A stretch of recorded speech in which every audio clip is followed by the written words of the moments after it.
Τα λέω πολλές φορές και μπορεί να μην γίνομαι αντιληπτός. First the work, then the reward.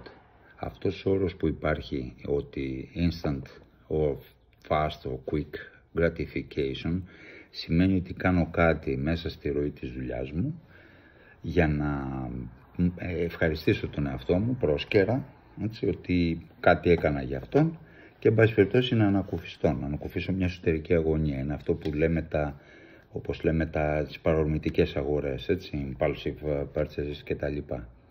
Το αντίθετο ακριβώς είναι η συνταγή της επιτυχίας για τη δουλειά μας και την καθημερινότητα. Πρώτα τα δύσκολα, πρώτα η δουλειά, μετά το πιο reward.